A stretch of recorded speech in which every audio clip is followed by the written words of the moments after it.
संसार रचने वाले, चलाने वाले और नष्ट करने वाले त्रिदेव भी उस विश्वास को खंडित नहीं कर सकते माता। सारे संसार को उसके सामने नतमस्तक होना ही पड़ता है। तुम अद्भुत हो सीता। तुम्हारे आचरण और तुम्हारे विचारों ने मुझे जीत लिया है। तुमने अपने लिए मेरे मन में एक विशेष स्थान बनाया है सीता। मैं तुम्हें कुछ देना चाहूंगी।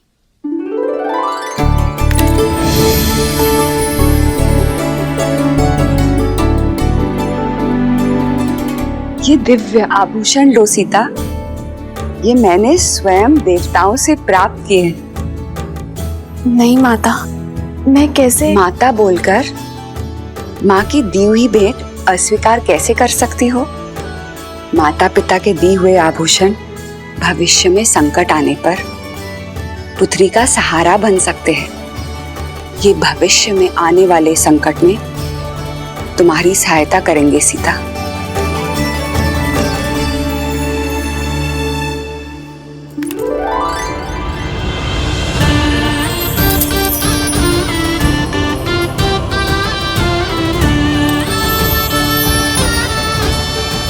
साक्षात देवी लक्ष्मी का अवतार लग रही हो।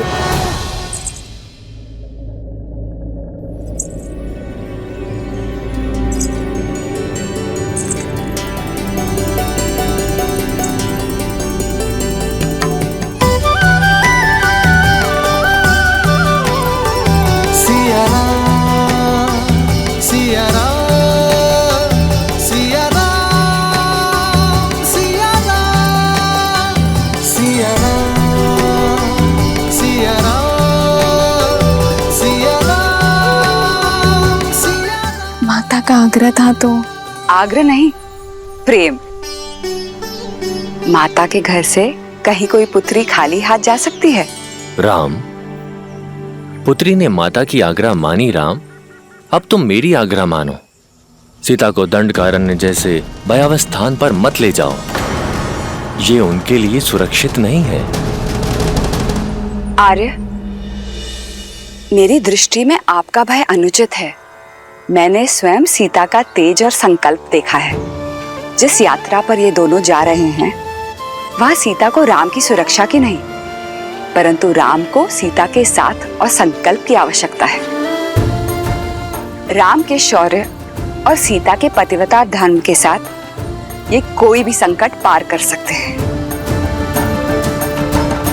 ऋषिवर, आपके प्रेम और आतिथ्य का मैं बहुत आभारी हूं, किंतु कर्तव्य की पुकार है, जाना ही होगा। दंडकारण्य के कुछ ऋषियों को मैंने सहायता का वचन दिया था। आस बांधकर उन्हें तोड़ने का महापाप मैं नहीं कर सकता ऋषिवर। विदा दीजिए ऋषिवर, और आशीर्वाद भी। संध्या होने को है। इस बार में दंडकारण्य जाना उचित नहीं है। आज तुम सब यहीं रुक जाओ। कल भोर में नए सूर्योदय के साथ नई यात्रा प्रारंभ करना। जैसे आपकी आज्ञा ऋषिवर।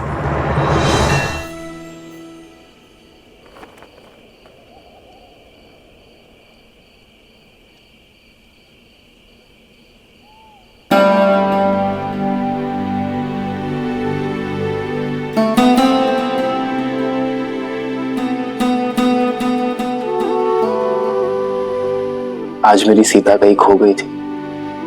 आपके सामने ही तो हूं। मुझे तो साक्षात देवी लक्ष्मी दिखाई दे रही है।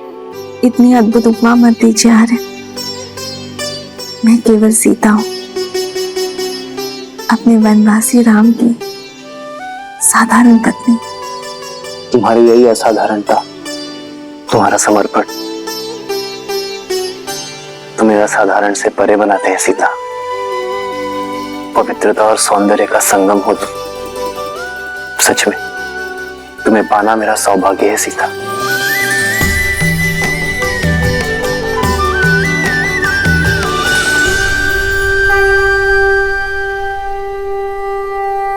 विजयी भव।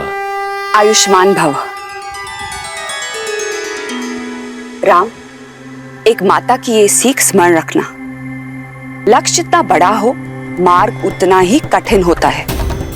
अपरिचित संकटों से घिरा है वो स्थान। तुम तीनों की सतर्कता और साथ यही कवच है। एक पल के लिए भी कोई असावधानी मत करना। अवश्य माता।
सीते,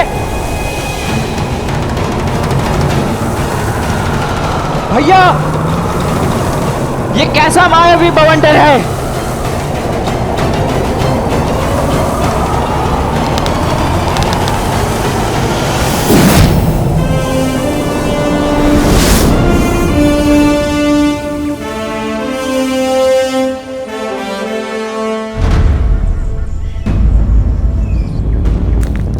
भैया,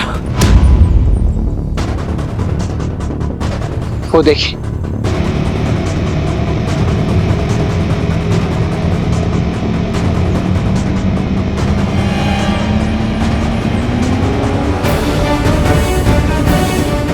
वो महापापी विराट नवयुवतियों को ही अपना लक्ष्य बनाता है।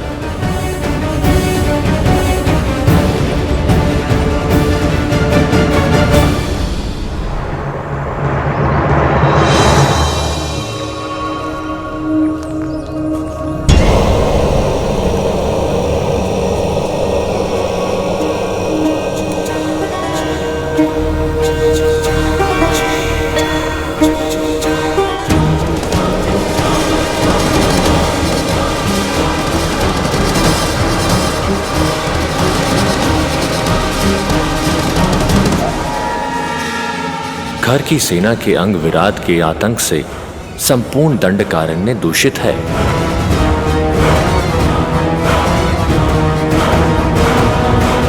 ना जाने कितने ही मनुष्यों को लील गया होगा ये महापापी। इसे अवसर नहीं, अंत की आवश्यकता है। हमें विराट का संहार करना ही होगा लक्ष्मण।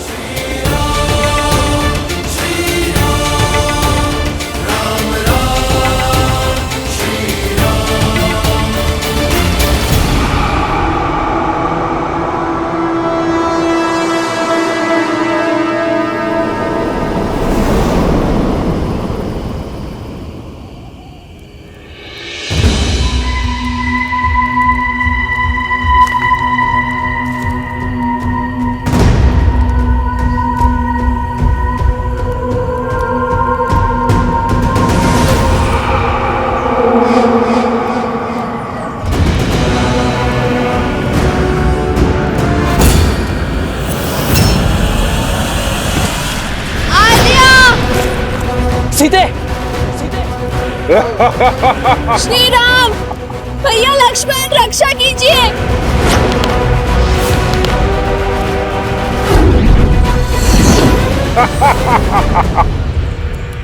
भैया ये विराज। सीते,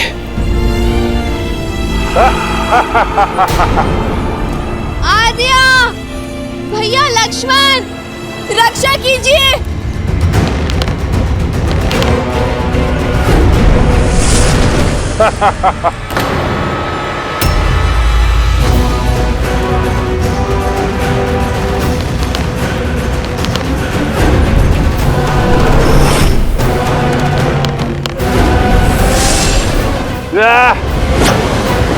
सीते,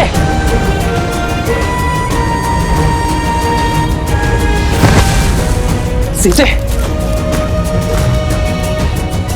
उठो सीते।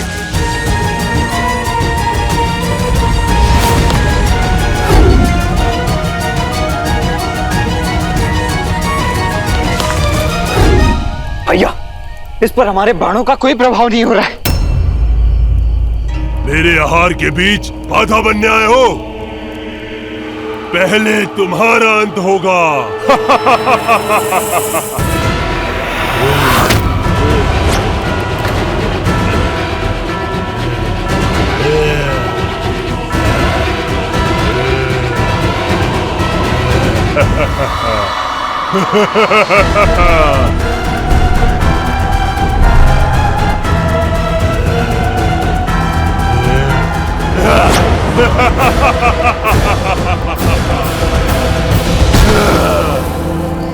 बड़ा दुखदाई और कष्ट भरा अंत होगा तुम्हारा।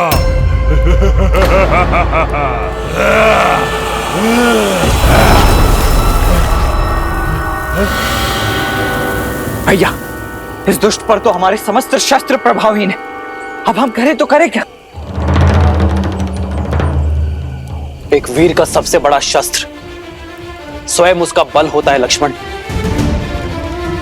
लक्ष्मण, मल्ल युद्ध का प्रशिक्षण स्मरण है ना?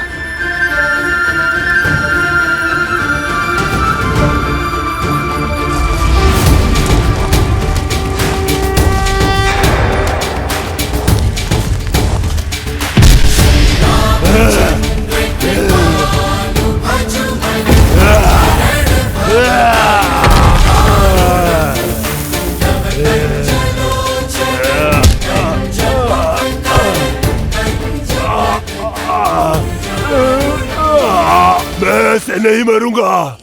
मुझे श्राप मिला है। मेरा मोक्ष ऐसे नहीं होगा। कोई लाभ नहीं है इस सब करने से।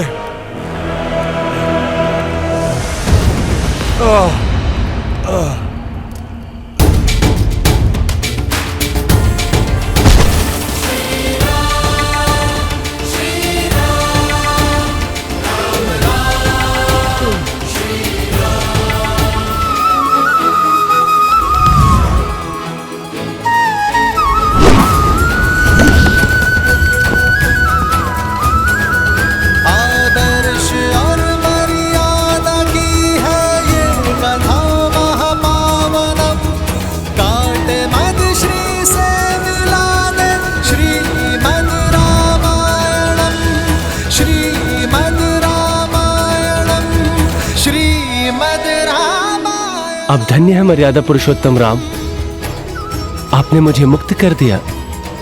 मैं एक गंधर्व हूं, संगीत ही मेरा जीवन है और मेरा धर्म भी। अब मेरा संगीत सदा आपके ही गुणगान गाएगा। अब आप दक्षिण दिशा में पंचवटी की ओर प्रस्थान कीजिए, अगस्त ऋषि के आश्रम की ओर। दंडक में राक्षसों का आतंक है और राक्षसों का राजा है महाबली लंकेश रावण। रावण के अधर्म और उसके अत्याचारों की कोई सीमा नहीं है। इस दंडकारण्य में न जाने कितने मानव भक्षक छोड़ रखे हैं उसने। और इस राक्षसी सेना का प्रमुख है खर, जो रावण की छाया बनकर अपने भाई दूषण के साथ मिलकर अपने इस आतंक से धर्म और मर्यादा का गला घोट रहा है।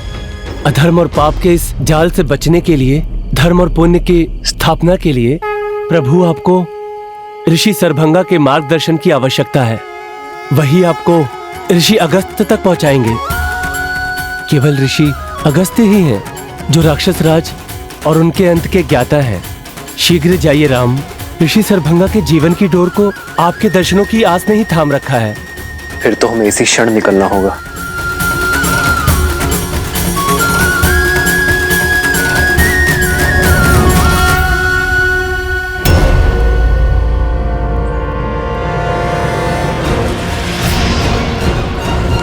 ठहरो लक्ष्मण। भैया, ये अवश्य ही राक्षसों का कोई गुप्तचर है। इससे पूर्व कि ये अपने साथियों को हमारी सूचना दे, मुझे इसका अंत कर देने दीजिए। लक्ष्मण, भागते हुए पर वार करना धर्म के विरुद्ध है लक्ष्मण। और फिर ये कैसे मान ली जाए कि वो गुप्तचर ही है? रघुकुल की मर्यादा और सम्मान उनके वंशजों के शौर्य में है लक्ष्मण, कुटिलता में नहीं। फिर तो हमें इसका पीछा करना चाहिए भैया। अब यही हमें घर तक ले जा सकता है। लक्ष्मण, हमारा उद्देश्य केवल खर का अंत नहीं, संपूर्ण राक्षस राज का अंत है। हमें ऋषि शरभंग के पास जाना चाहिए। उनका मार्गदर्शन हमारी प्रतीक्षा कर रहा है लक्ष्मण। जी भैया। स्वामी, श्री राम की कथा सुनने में बड़ा आनंद आता है, किंतु वनवास के कुछ ऐसे क्षण हैं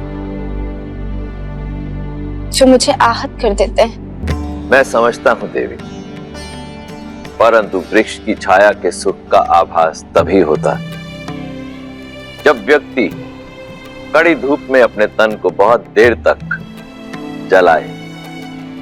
ये प्रसंग संसार के लिए इसलिए आवश्यक है क्योंकि ये संसार को ये शिक्षा देते हैं कि पीड़ा एक बहुत बड़े उद्देश्य की पूर्ति का साधन भी होती।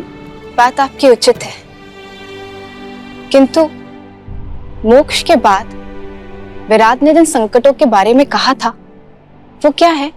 उद्देश्य जितना पावन होता है, मार्ग में कठिनाइयां भी उतनी अधिक आती हैं। और श्री राम का तो उद्देश्य ही संसार से बुराई का अंत करके भलाई का परचम लहराना, अधर्म का नाश कर धर्म की स्थापना करना। और अभी तो इस यात्रा का आरंभ हुआ है देवी। यूं समझ लीजिए देवी कि श्री राम दंडकारण्य के भीतर नहीं, संकट और समस्याओं के एक माया जाल के भीतर जा रहे हैं। विराट तो केवल एक श्राप के कारण दानव बना, परंतु ऐसे कई दुष्ट जिनका स्वभाव ही है पाप कर्म करना, जिन्हें ऋषियों, मुनियों और सज्जन व्यक्तियों को पीड़ा देने में आनंद आता है, उनका अंत भी तो श्री राम को ही करना है। भगवान विष्णु के अवतार के लिए भला क्या कठिन हो सकता है? वो चाहे तो क्षण भर में रावण के अभिमान और उसके पापों का अंत कर सकते हैं। देवी, यदि रावण की शक्तियां असीमित हैं, उसका सैन्य बल अतुलित है, तो सामने भी नारायण है जिनका तेज अलौकिक है, और उस तेज के सामने इस ब्रह्मांड में कोई टिक नहीं सकता। परंतु ये मत भूलिए कि इस समय राम के रूप में नारायण मनुष्य रूप में अवतरित हुए, और उन्हें जो भी करना होगा वो मनुष्य जीवन की सीमाओं में बंधकर ही करना होगा, मर्यादा में रहकर करना होगा, क्योंकि ये मर्यादा ही तो है जो श्री राम को इस धरती लोक का निवासी बनाती है, मनुष्य बनाती है।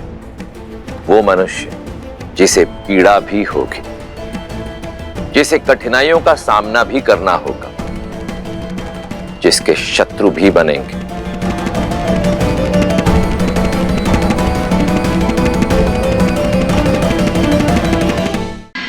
इस समय राम के रूप में नारायण मनुष्य रूप में अवतरित हुए।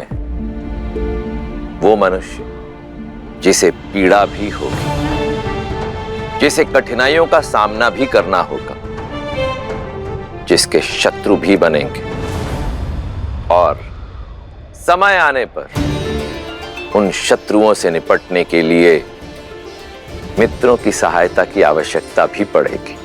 पर ऐसा कौन है जो श्री राम की सहायता कर पाने में सक्षम हो? मैं ही नारायण का दास, मैं ही उनका भक्त, मैं ही उनका मित्र, मैं ही उनका सखा। मेरा अंशावतार हनुमान श्री राम की सहायता के लिए वानर सेना को सज्ज कर रहा है।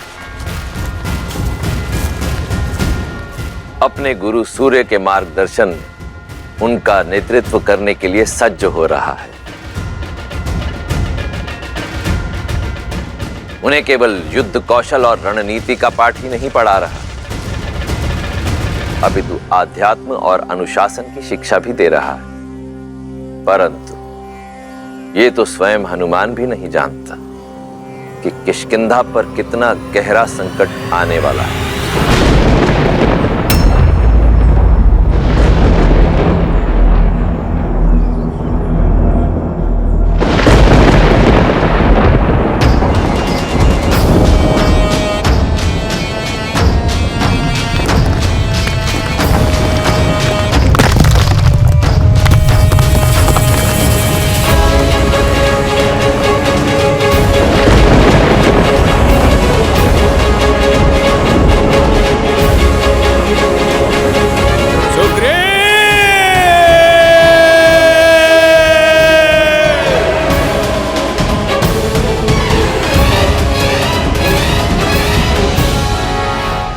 अनुपम, अब ये भोजन पदार्थ किष्किंधा के भंडारे में रख दो ताकि आने वाली वसंत ऋतु पे किसी भी वानर को भूख का सामना ना करना पड़े।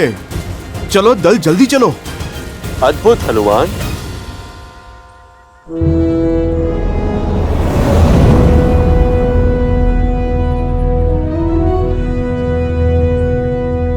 प्रणाम वानर राज सुग्रीव।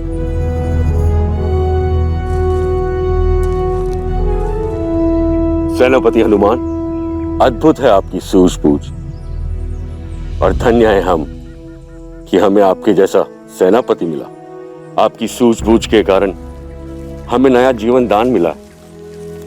बीते वर्षों में जब जब भारी वर्षा हुई है, तब तब राज्य में अन्न का अकाल पड़ा, किंतु अब ऐसा नहीं होगा।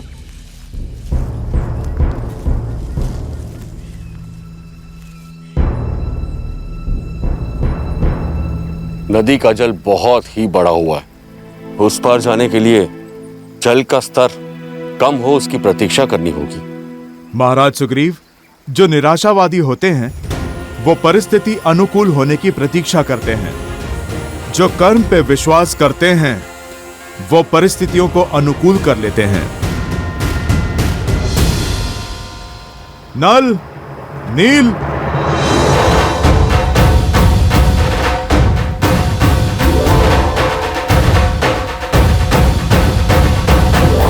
नल और नील, तुम में बुद्धि और बल दोनों हैं। मैंने देखा है तुम्हें वृक्ष की बेलों से वृक्षों के बीच सेतु बनाते हुए। तो चलो आज इस नदी पार हम सेतु बनाते हैं। जो आज्ञा सेनापति।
अति उत्तम नल और नील, तुम दोनों वानर समाज के रत्न हो। एक दिन तुम्हारा कौशल वानर जाति के गौरव का कारण बनेगा। अति उत्तम हनुमान, तुम्हारे मार्गदर्शन के बिना यह कार्य संभव नहीं था।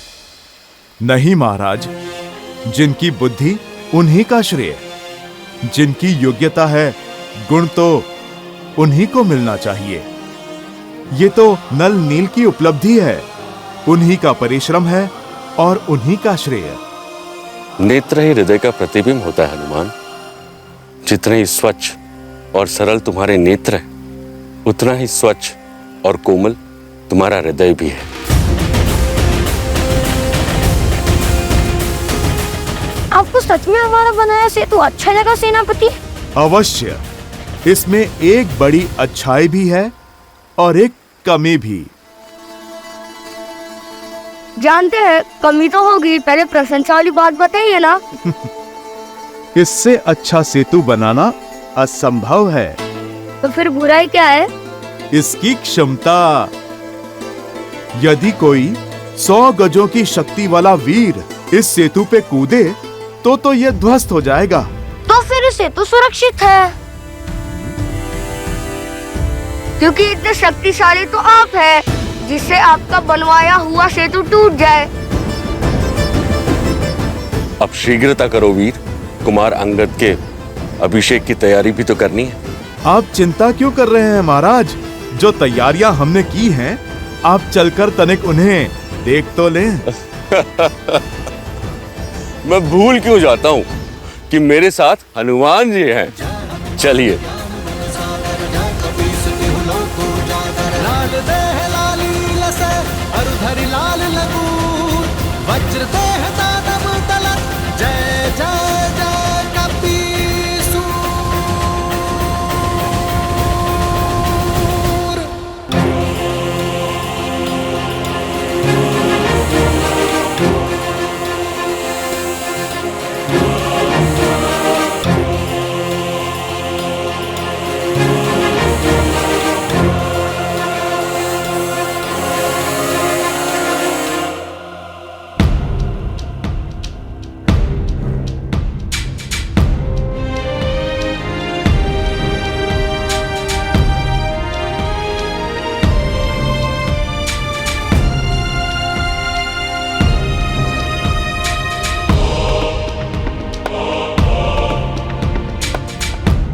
हनुमान, तुमने तो किष्किंधा को स्वर्ग जैसा सजा दिया।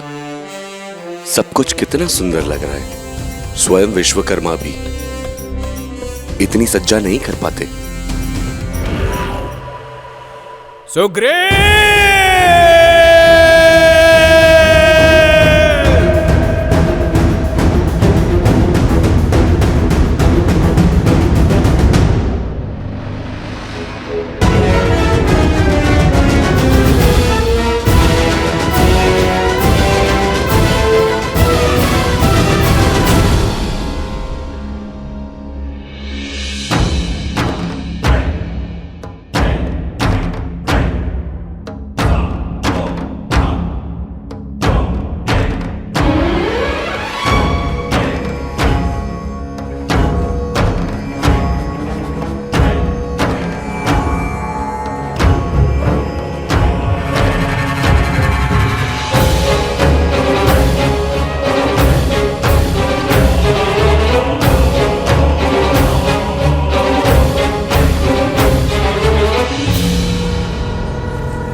ये तो इंद्रदेव का रथ है।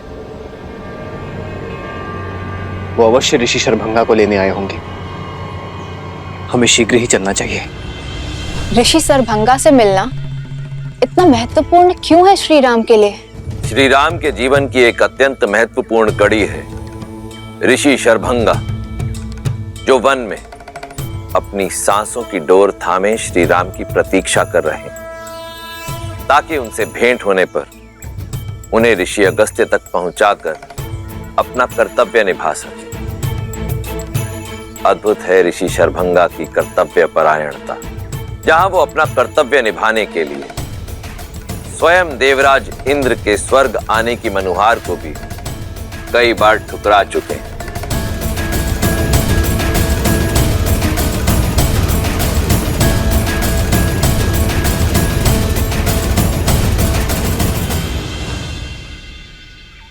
प्रणाम ऋषिवर। ऋषिवर, अब बस कीजिए। अपने सुकर्मों का फल भोगने हेतु मेरे साथ स्वर्ग चलिए। सदैव की तरह इस बार भी मैं आपके समक्ष अपने रथ के साथ उपस्थित हुआ हूं, और हर बार आप मुझे किसी तर्क में उलझाकर पुनः राम की प्रतीक्षा में जुट जाते हैं। जब मोक्ष का अवसर हो तो स्वर्ग का मोह निरर्थक है देवराज। मेरे जीवन का अंतिम उद्देश्य तो अपनी निर्जीव शरीर को श्री राम के चरणों में निछावर करना ही है, और श्री राम अवश्य आएंगे।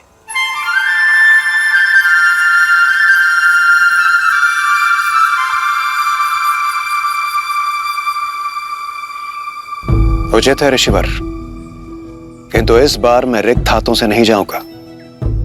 आपको मेरे साथ स्वर्ग चलना ही होगा।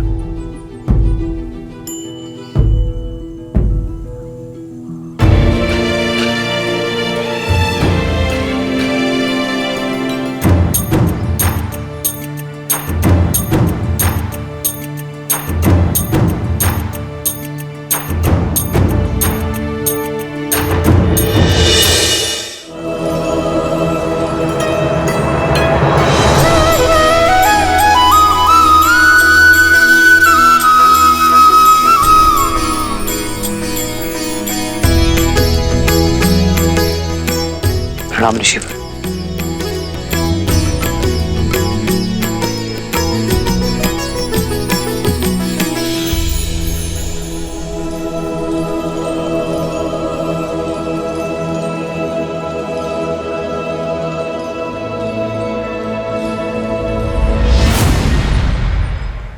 बैठिए ऋषिवर, बैठिए। राम, आप आ गए। आपने मेरी पुकार सुन ली। सहस्त्रों वर्ष से आपकी प्रतीक्षा में मर मर के जी रहा हूं। आपके दर्शन की अभिलाषा अपने श्वासों को रोके बैठा हूं, ताकि अपना कर्तव्य निभा सकूं, आपको मार्ग दिखा सकूं।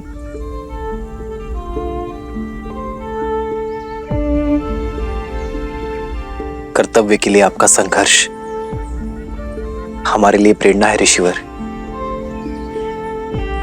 आपका आशीर्वाद पाना हमारा सौभाग्य होगा।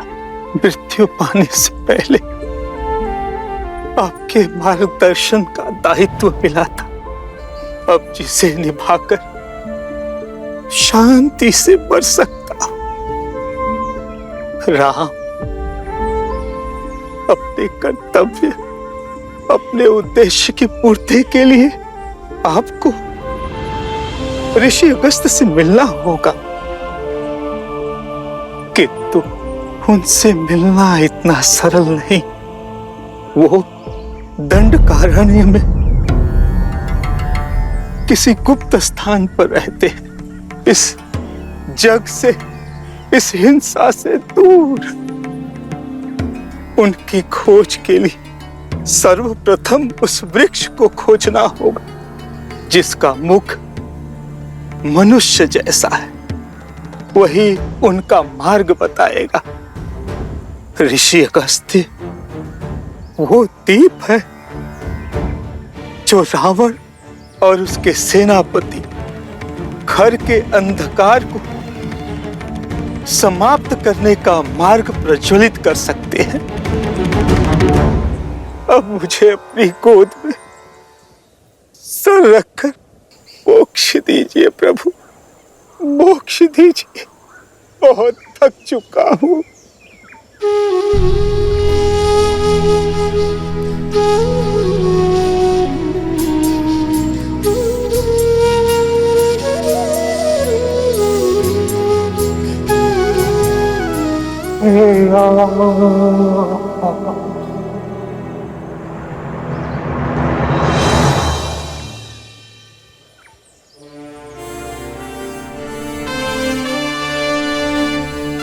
ऋषि शरभंगा का ज्ञान सदा हमारा मार्गदर्शन करता रहे।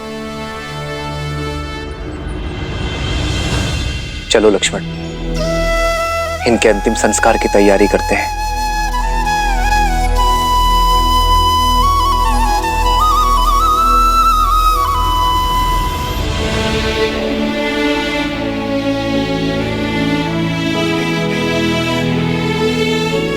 श्री राम, मेरा एक निवेदन स्वीकार करें। मेरे इस रथ को अपने साथ ले जाइए। इस मायावी वन में यह आपका सहायक बनेगा। प्रस्ताव के लिए धन्यवाद देवराज। आप हमारे पिताश्री के मित्र हैं और एक मित्र होने का कर्तव्य निभा रहे हैं, पर मुझे आपके दिव्य रथ की आवश्यकता नहीं है। मैं तो स्वयं कर्तव्य रथ पर सवार हूं, और फिर इस वन की माया की काट कोई शस्त्र, अस्त्र या फिर रथ नहीं, सत्य और सतर्कता है। मैं और लक्ष्मण अपना उद्देश्य अपने बल पर पूर्ण करेंगे। मेरा धर्म मुझे उचित मार्ग छोड़ सरल मार्ग चुनने की अनुमति नहीं देता, फिर चाहे वो कितना भी कठिन क्यों ना हो। मैं वही मार्ग चुनूंगा जो मार्ग नियति ने मेरे लिए चुना है। जैसे आपकी इच्छा श्री राम, किंतु जब भी आवश्यकता होगी और जब भी आप स्मरण करेंगे, मेरा ये रथ सारथी के साथ आपके सम्मुख प्रत्यक्ष होगा। आशा करता हूं सेवा का एक अवसर आप मुझे अवश्य देंगे।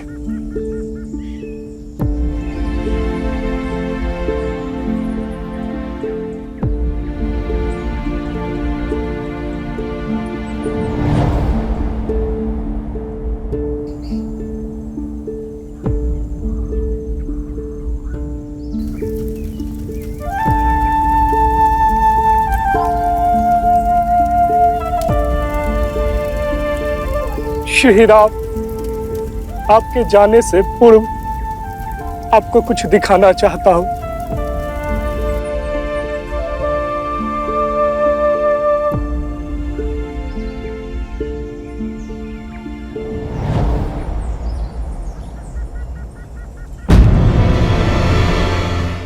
ये वायु के साथ उड़ती भस्म किसकी?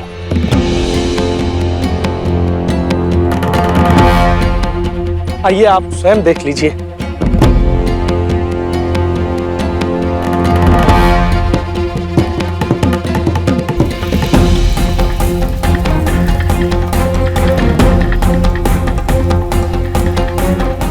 ये उन निर्दोषों की अस्थि भस्म है जो राक्षसों की भूख का शिकार हुए हैं। जब से पहले व्यक्ति को जलाया है, तब से ये अग्नि बुझी ही नहीं है। सदा कोई न कोई नया पीड़ित इसमें भस्म हो जाता है, और अब तो ये भस्म का ढेर इतना विशाल हो गया है, ये कदाचित कभी बुझेगा ही नहीं।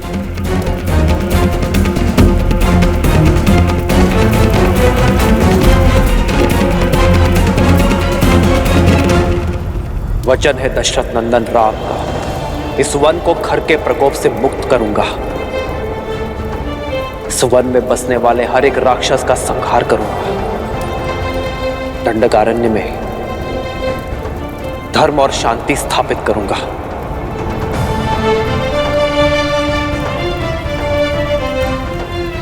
मैं सौगंध लेता हूं, मुझ पर विश्वास करने वाले हर एक जीव की रक्षा करूंगा।